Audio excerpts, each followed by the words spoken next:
good evening. Welcome to another exciting edition of Big Talk, a program where we highlight issues around Nigeria and how we can move the country forward. Nigeria is a country that is filled with opportunities. We do love this country, and we must make sure that Nigeria gets to where it's supposed to be, or where we want it to be. There's a lot of work to be done. That's what a lot of people say. But are we ready to actually do the work? That's what we're going to be finding out tonight on the program. My name is Bon Osoro in Abuja, and I'm welcoming you to our program. Tonight on the show, we will be looking at the topic that says Nigeria at independence and assessment of the APC-led government. And joining us to help make sense of this is Chief Isaac Ude, who is a national leader, Renewed Hope grassroots movement, and also and one-time national chairman of NRM, that's Nigerian National Rescue Movement. National Rescue Movement is joining us today in our studio. A very good evening to you, Chief Ude. Thank you very much. You're welcome. It's good to have you finally in Abuja and finally in our studio. How's it been? How's it been? Just yesterday, Nigeria turned 65 years, and there's a lot of conversation around how far we've come. 65 years as a national leader and somebody who was a grassroots mobilizer. Do you think we've actually done well in 65 years? Well, to be frank, and the aspect of a human being, nobody is perfect. Of course. If you ask me, I will say that the country is trying on advancement level. A journey of 1,000 kilometers race was commenced with one step, and the most important thing is that step in the right direction. Yes, we have a good step that has been taken. At least we are witnessing a very stable democratic process since 1999.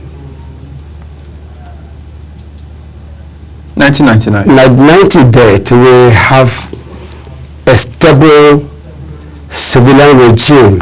It's a very great achievement in a country like this that has diverse ethnicities, diverse culture, diverse languages, diverse understanding, diverse tolerance.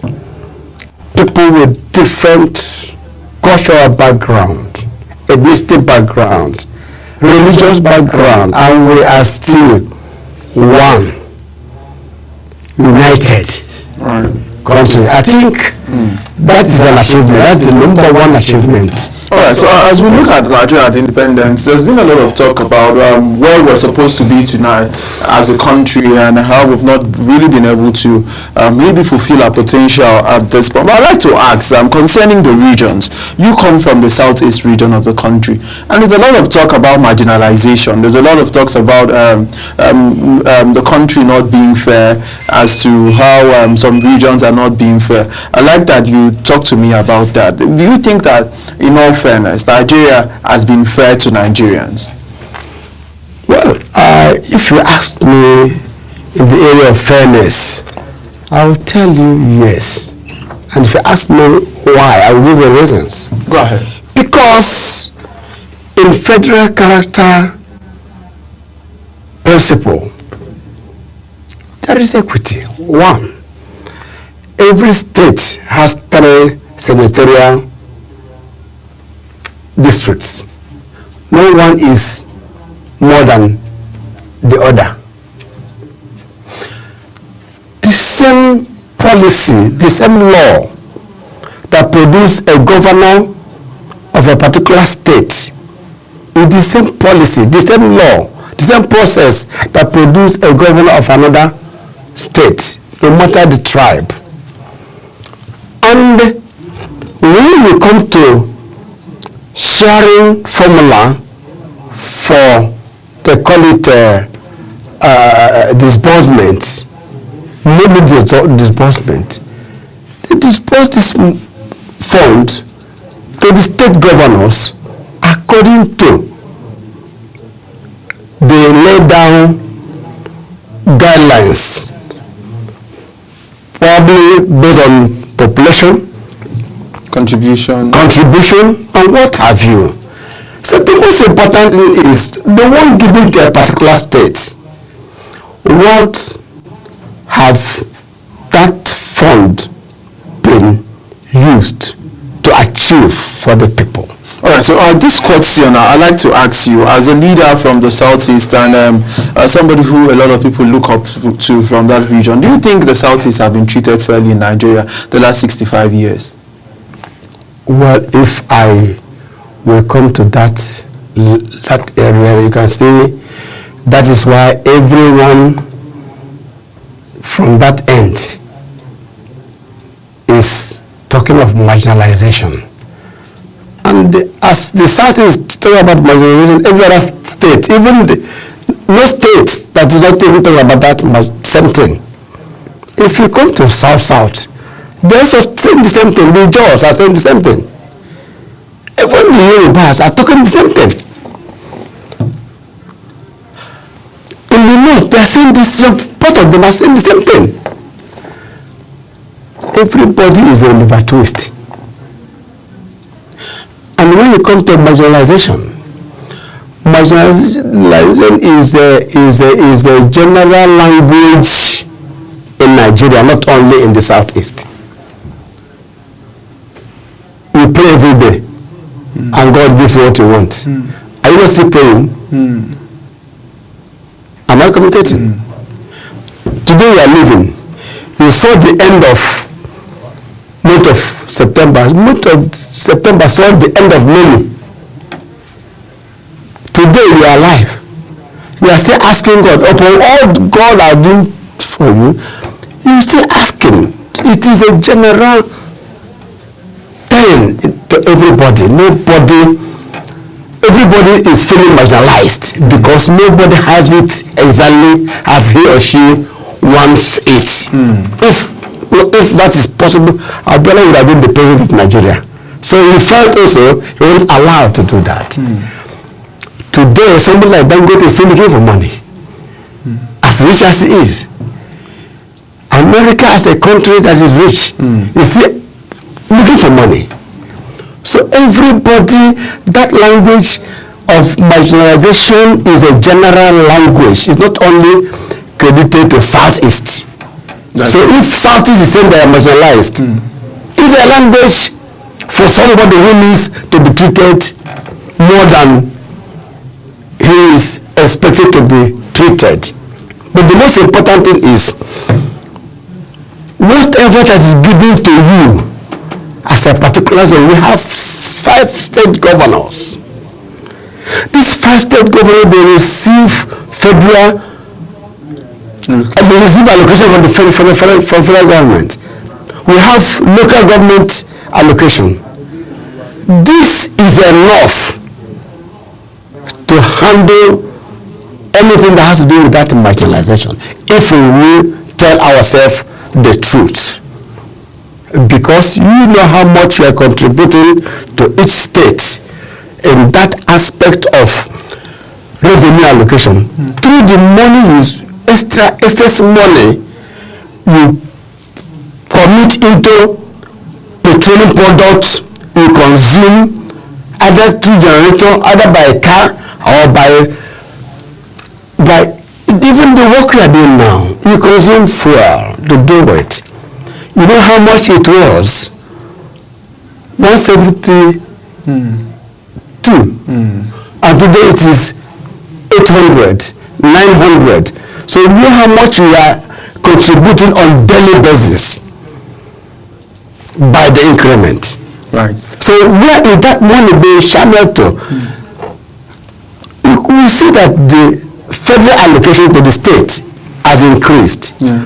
On that note, the development in those states supposed to be increased, but if you don't increase, the people will be talking about marginalization, and who is marginalizing who is the question. Right, so you are putting the question back to the governors of the different states. But I'd like to ask now, a general assessment of Nigeria in 65 years, a general assessment. Yeah. How would you like to assess the country? Before I go into some specifics, just a general assessment. And I know you've been around for a long time. Yeah. You saw the military rule, and you've seen democracy. How do you give us a general assessment of how the military are able to rule, and what we've had in democracy? Has democracy been better, or was the military days better? Well, the worst civilian rule is probably the best military rule. Reason is that you have freedom of speech. You have constitutional applications, no decree. Decree is you must do this or this happens. But we have freedom of speech, which is the freedom of movement, which is the fundamental right of every human being on earth to speak out their mind, to air that as it reaches you, to air that as you feel it. That is one major thing we are enjoying in the civilian rule. And the Nigerian government, Nigerian military rule, they tried them. They tried. If you look at their leadership, then it was like civilian and military combined together. We had a military president then. We had senators then sole administrators, although they were military men. But they gave us Lagos. They gave us Nigeria shipping line. They gave us Nigerian Airways. They gave us refineries. They gave us NNPC. They gave us Third Mainland Bridge. They gave us Abuja. Yeah. The architecture of Abuja is a credit of Nigerian military. So I think we do not observe much draconian rulership under the military. In Nigeria, I'm talking about Lagos. I was a young man then, and I was part of the people that was enjoying the electricity. By then, before NEPA will take light, they will announce it. It takes time for them to do that. And so I cannot run down the military government of Nigeria. They tried their best, but they cannot be compared with the kind of freedom we're enjoying today in civilian government. Right. So you've talked about the issue of freedom. That today we have more freedom, and it seems there's a lot of freedom now. I would like to talk about governance and leadership, which are major. Maybe you just want to highlight some of the major strengths and weaknesses of the different political, at least in democracy, that we've had. We had 1999 to 2007, and we had another one 2007. We had to 2015, right? And we had 2015, 2023, and 2023 to maybe we don't. Maybe first and whatever happens, right? So I like that you highlight some of the strengths of the different democratic rules, because some Nigerians are concerned about the fact that it seems the democracy has not really paid off. There are a lot of questions about the fact that you mentioned they used to give announcement before they take life, but we are in democracy more than 23 years after, right? Since 1999, we are still struggling with electricity, we are still struggling with pipe-borne water. There's a lot of struggles. Do you think that has been fair to say that democracy has actually given us all of the dividends that we deserve as Nigerians? Well, I will tell you the truth and nothing but the truth. The civilian government that started proper after that of 1979 to 1983, before the Khaki men took over, and IBB and Buhari and IBB, these are the two people that interrupted the civilian process, the democratic process. I will tell you that there are a lot of things that are needed to be done that are yet to be done. In the area of electricity, but everything boils down on corruption. Even a blind man knows that there is corruption in the system, and that is why we have not gone as far as we ought to have gone in the area of dividend of democracy, which is the only expectation of the common man, the middleman, the middle class, and the elite. These three categories of people. So what I'm trying to say is that, yes, we have not gotten it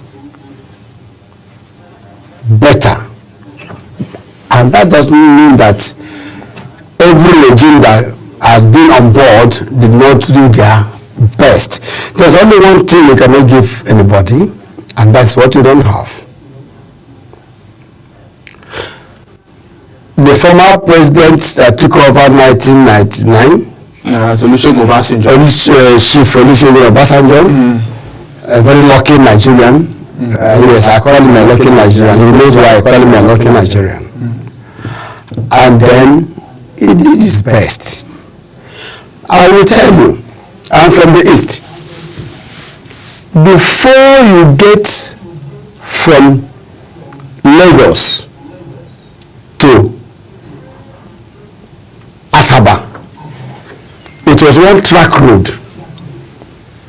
It was one track road that cannot contain two vehicles, that couldn't contain two vehicles very well then. And it was a death trap.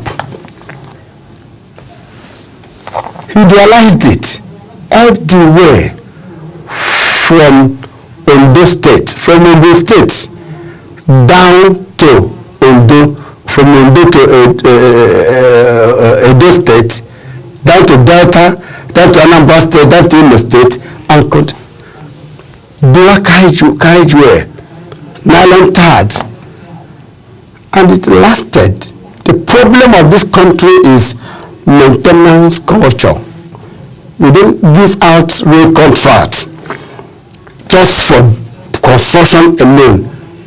You will include maintenance of about 30-40 years in that contract, so that people responsible for that road will continue to maintain that road in as much as heavy load trucks makes use of that road. There's always bound to be damages, and damages you see on those roads, if you leave it like that, it increases and become a death trap to the road users. On that note, I will say that he did his best. A lot of things, the GSM we are using today is by the civilian government. And let me tell you, if we cannot give credit to democratic dividends, GSM alone has given a lot of people livelihood, sense of direction, sense of belonging, because you can be here now and communicate with somebody in the United States of America at the cost of 15 naira and achieve the same thing you achieve if you travel down there. But before, you can live here and lay yourself to Calabar to see your brother without communication. You don't know that he's on his way coming to Lagos. So, and NAFDAC, EFCC, ICPC, a lot of things have been put in place. Government is not, they are not invisible, they are visible, they are human beings. As you are a government, I'm a government. What is it? The law making and people that obeys the law. If the law is made and people doesn't obey the law, the government will not function very, very proper. Because in your house, in your family, you are the Asiwaju Tinubu in your house because you control your wife and your children. And you have rules and regulation. And if you wake up in the morning and those laws are not being kept, is it your fault? I'm asking you, it's not your fault. It's the fault of the people. Human beings are very, very difficult to control. God himself said that he regretted creating man. Do you obey God? We don't do that. If we do that, there will be no banditry. Right. So you've given there'll be no corruption. Quite an elaborate submission about what was achieved between 1999 and 2007. Maybe from 2007 to we had to 2011, where we had Goodluck Jonathan first tenure. He did 2 years, and we also had 2 years into when Umaru Musa. You'd like to talk to us about that, and even the second tenure of Goodluck Jonathan. Well, if you ask me, I will give better credit to our late presidents, Umaru Musa Yar'Adua. He did extremely well. Because when he was there was no oil boom. But we knew there was oil boom under Jonathan Goodluck. If we want to tell ourselves the truth, let's be plain. There was oil boom. There was no oil boom. Oil boom is that after when you make budget of 80 naira target per barrel, and it is so 120 naira. It's a boom. It's a oil boom, and we experienced that persistently under Goodluck Jonathan. In fact, that was when Nigeria supposed to be on a pedestrian that would have taken us where we are targeting. That brought this conversation now. But this conversation is about observation that the way we should have been, the level would have been at the age of 65, we are not yet there. I don't need the word that we are not there. But that we are not there means we cannot be there. But we are not yet there means that we Let's hope for Nigeria. Let's hope for Nigeria. That's why when we get there, we cut the bridge. That is why we are talking about the kind of policies we are seeing now. It looks difficult, but there is light at the end of the tunnel. Right. It's a long-time plan, a long-term agenda. Either you plan to fail, you plan to, if you fail to plan, or if you fail to plan, you are bound to fail. Right. So between 2007 and 2015, there wasn't any government intervention that you can point to and say this was actually very good that was done, because you mentioned quite a lot of things between 1999 and 2007. Yes, because between that period was when Nigeria would have gone better than as we are but it couldn't happen. That was when corruption were up and down and expensive suit. It became how many people that were indicted of mismanaging the funds. A lot of them. I'm not going to dropping names. This is a public show. This is a public space. I can't drop any name. But I must tell you the truth. Corruption was more then. Within 2007 to 2015, of course. And today we are here to ensure that there's a roadmap. Right. So we'll come to why you are here and all of that. Well, in 2014, we saw the emergence of your party, your party, the APC. Right. We saw the major of some part of ANPP. We saw CPC. We saw the ACN bloc. And we saw them come together to form the APC. And the APC promised change, right? So 2015, we had President Muhammadu Buhari, who was president from 2015 up until 2023. I'd like to ask, do you think that this time, 2015 to 2023, there was some sort of relief? Because a lot of Nigerians expected maybe Nigeria today will turn to be an El Dorado, because a lot of promises, the campaign, I remember on three basic key points: on change, campaign on corruption, he was going to tackle corruption, and people led credence to the war against indiscipline in his first tenure. His first outing as military head of state. And he talked about the economy, and people also talked about the fact that if corruption is tackled, the economy can now be tackled. And he also talked about security, and it's better left for you to say. So especially these three things that this campaign was based on. I remember very well: corruption, economy, and security. How did we do between 2015 and 2023, the first outing of the APC? Well, I must tell you, it depends on understanding. I understand leadership on the perspective of a human being and not the platform. There's no object called political party. There's no object. It is human beings coming together. Human beings coming together to form a platform called a political party.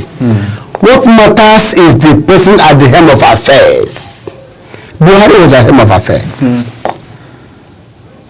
Under the platform of a party called APC that gave him that ticket. It was the regime of Buhari. Because it was not only APC that was in power then. PDP was in power. SDP was in power. As governors, you mean? It's either you are a governor, you are a senator, you are in power. Or you are a councillor, or you are local government. And being as much as you are part of the government, you are there. Or you are appointed as a minister. All the ministers of Buhari are not APC. But the father of the leader of every house is the father. So if that house has any fault, the blame and the credit goes to the leader of that house, who is the father. Because your wife answers your name, not her father's name any longer. Your children answers your name. And you are saddled with the responsibility to carry out the needful of that particular family. That is how Buhari was. So it was not APC that failed, it was Buhari that failed. Oh, he failed? Of course, because yes. It was in the area of security, it was not okay. In the area of corruption, it was unchecked. It was checked, but at least not up to 60%. Let me put it that way. of economy. The economy, that's why I said it. There's only one thing you can give somebody. No matter how pressurized, and that is what you don't have. Buhari gave us what he has, and nobody will blame him because so everybody. He gave us what he has. What he has. His level of administrative knowledge was what he gave us as a leader, and that regime was Muhammadu Buhari's government administration. When any president is saying, he say my regime, my government. He don't say my party government. Because it's not his party that's in power. Today we have many governors of PDP. We have that of APC. We have APC. Today, the people that are saying something different from what Nigerians are expecting, also, they have governors in their party. You get our point. You say, is it an APC government? It's an APC government. It is Ahmed. It is Bola Ahmed Tinubu's government. Okay, so I like APC government. So on that particular government, you scored them very low, and there's no. I scored them low, and nothing comes to mind as to what they did well. No, there's something they did well. Which was? They gave us freedom of speech, which is fundamental. They did not interrupt it. There are lots of questions about that, but let's that. So and we are the first beneficiary of freedom of speech because you and the media. Sorry, but there are questions as to that because a lot of people also have concerns. But let's talk about 2023 now, right? And again, I will tell you, there's another thing that Buhari did. Before, people never knew that there was Nigerian rice. It was under Buhari that at the agriculture, right. He did well in the area of agriculture. I must tell you the truth. Right. Production of local rice, sand-free rice that give you taste better than some foreign rice, was under the Buhari's regime. And let me tell you, sometimes a leader may be trying to do the right thing. People around him may be the problem. Right. So so I'd like to ask now, because we are gradually winding down. I'd like to ask about 2023. We had President Bola Ahmed Tinubu, which you support. Come to say he will continue from where Buhari stopped. We heard that statement very well. He said he was going to continue from where President Muhammadu Buhari stopped. And we know that he supported the president prior to now, and even, led the party as a national leader when the president, former late President Muhammadu Buhari, was in power. But let's look at 2023 to date, 25, and as we move into the future by the grace of God. Do you think this government, 2023 to have been significant in changing the narrative or in providing leadership? The APC-led government, have they provided leadership to Nigerians? Because there are talks about when the president came into power, you just mentioned we're buying fuel for at least for 200 naira, 250. But with that speech on Democracy Day, where he was sworn into power, he made a speech and said subsidy is gone. The very next day, there was hoarding of petroleum products. We could not get petroleum products. You had to, buy for 1,000 naira and all of that. And it brought a lot of pain and suffering to Nigerians. And people have also talked about the exchange rate as to how it was 650 when Muhammadu Buhari left power, and as of today it's about 1,500. So these are policies that some Nigerians are complaining about. I like that you talk about it as to how this government has actually operated from 2023 to date. Well, number one, let me tell you one thing. You see that policy of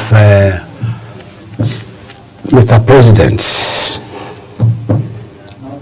His Excellency President Bola Ahmed Tinubu, GSFR, that decision he took was a decision that is a pace-setting decision. Do you know that the subsidy we were enjoying then was not a transparent subsidy? Are you aware that by then the petroleum product supply was not stable? Somebody will tell you that he is subsidizing the government, and we are bearing the brunt of that. And the people who never wanted the refineries to work because of that subsidy were enjoying it at the expense of you and I and our foreign reserve. You know the role foreign reserve plays in every nation. You know how much it was before Mr. President came on board, and the volume of our foreign reserve now, the increase, the indebtedness then and now. Nothing good comes easy. For a woman to be a child, she must pass through turbulent stages. The last stage is the delivery room, where it is 50-50, life and death. While struggling there, you that caused that, you will not be there. When she put to bed, she look at that baby, the joy comes back. Are you aware that for you to move from a particular class to another class, there must be a promotion? And promotion requires examination, course of examination, pace of examination. And at the end, you are promoted to another class. You have the joy. What Mr. President is doing is what others refuse to do. We were thinking that they were doing us a favor. Then we never knew that we were capitalizing on that to reap all of us. So today, there is hope. Who knew that we will have survived the 1,000 naira fuel? Today we have survived it. But at what cost? And no, my brother, anything that does not give you pain will not give you joy. Anything that does not give you pain will never give you joy. You sacrifice, you're making sacrifices. Make sacrifices is easy. When Abraham wanted to offer Isaac, was it easy for him? No. But at the end, it is everywhere today. Right. Yeah. So I'd like to ask about the Renewed Hope grassroots movement, and how are you able to organize such a number of people all over Nigeria to support the president? And meanwhile, we've not even talked about 2027. Is it campaigning towards 2027? Because I know, as far as I know, INEC has opened portal for a campaign. So why are you bringing out people to support the policies of Mr. President? Yes, because I looked at my age and I asked myself, what have I put on the table for these digital children that will one day ask me, Daddy, what have you contributed to this nation? And I thought of that and I said, Mr. President needs help. Everybody, no matter how many places, you need help. That's why the presidents, every country has advisors, special advisors, personal assistants on different departments. What prompted me to move into this action of forming this Renewed Hope grassroots movement, that I saw the Renewed Hope agenda as a very wonderful idea of Mr. President. And I was observing carefully, seeing many structures coming up. And I saw many of them on television, TV base, newspaper base, social media base, and the skeletally based support groups. As usual, if you give him and I go work for him. Therefore, let me just say this one, be waiting for him. I said no. And I thought it twice when I saw the people that were clamoring to remove Mr. President without any agenda for Nigerians.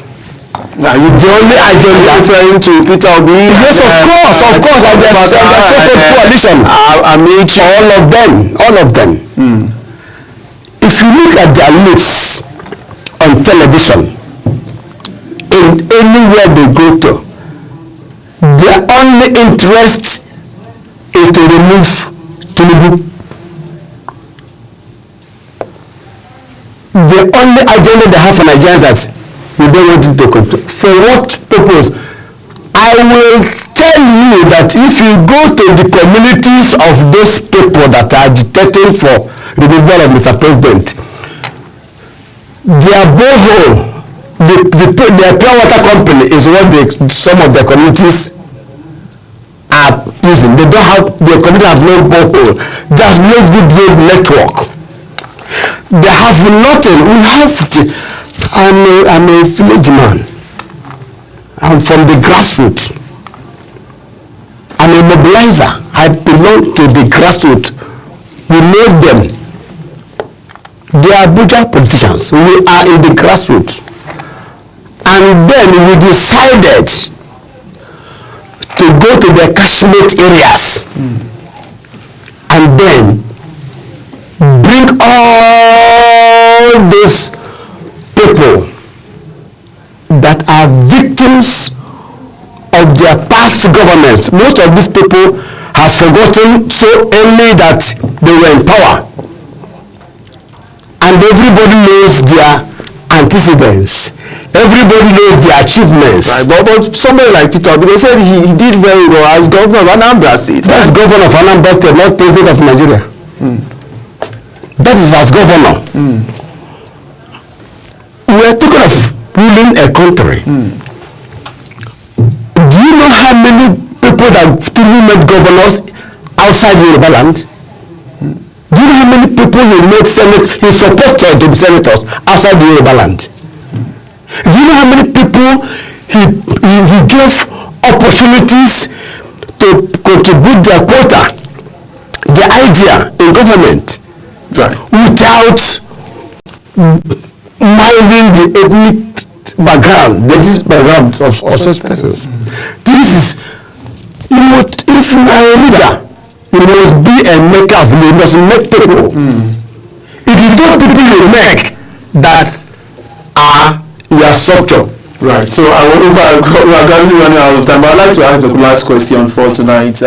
Chief Isaac, the national leader of Renewed Hope grassroots movement, as we look at Nigeria, the independence and assessment of the APC-led government, I'll ask the last question. Since, from your assessment, APC didn't really do well from 2015 to 2023, and you've said it wasn't APC, we could say a Buhari-led government. Yes, of course. What you've said.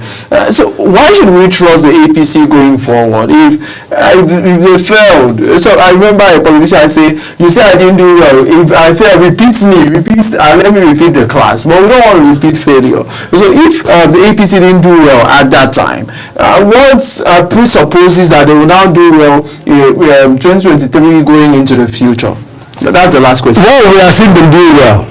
They're doing well today. They're doing well today. There's hope today in this country.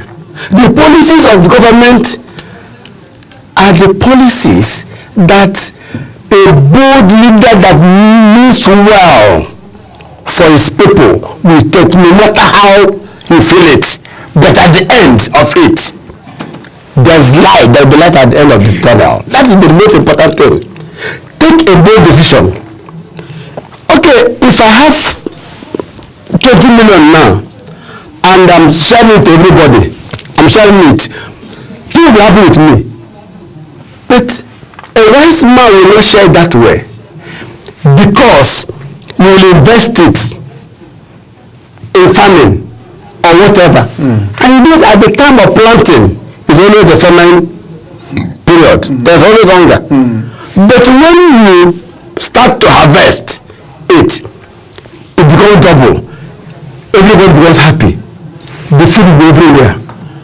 So it is good to take a very wise decision that puts the country in the right path, because future matters to everybody.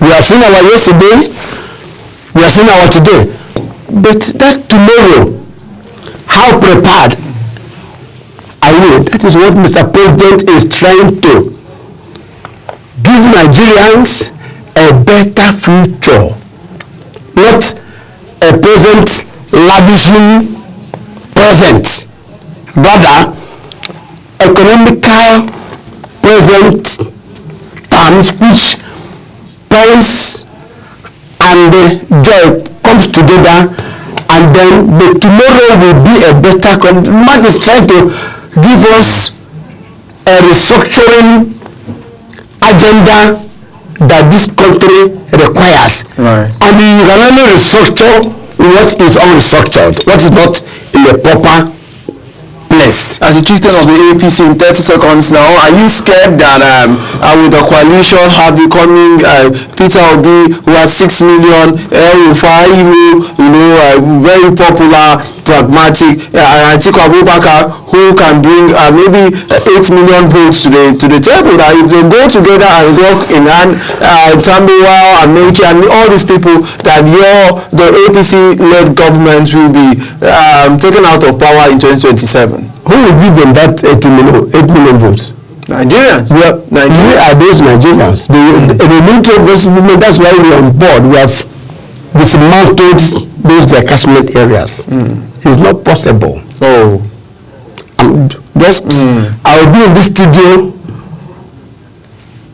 the next day after the swearing-in after the declaration of Mr. President returned elected. Thank you so at much. The ICC INEC Collection Center. That's a wide in Abuja here. Yeah, I wish you. I'm assuring you, these people that felt on arrival, I have confidence. Right. Do you know why?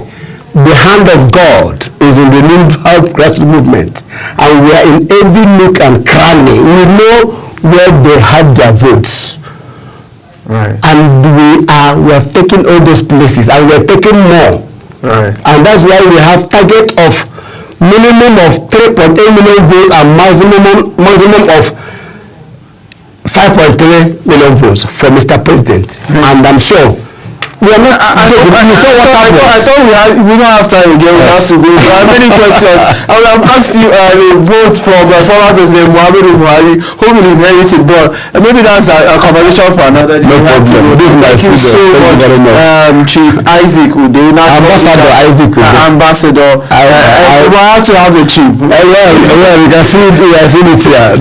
Ambassador Isaac Ude. He's the national leader of the grassroots movement for coming and when you came to Abuja, coming to our studios. We really do appreciate you and all the work we do. I will wish you all of the best. As we wish other parties. Yes. All the other parties. We are in charge. We have two parties like that. APC and others. I don't know about that. At the last count, we have 19 parties. I know. Yes, I know. Thank you so much. Thank you very much. We have to end the show now. And that's the side of our show. We love Nigeria and we hope Nigeria keeps doing well. Thank you so much. My name is Ubon Musa in Abuja, and I'm saying good night. Thank you so much.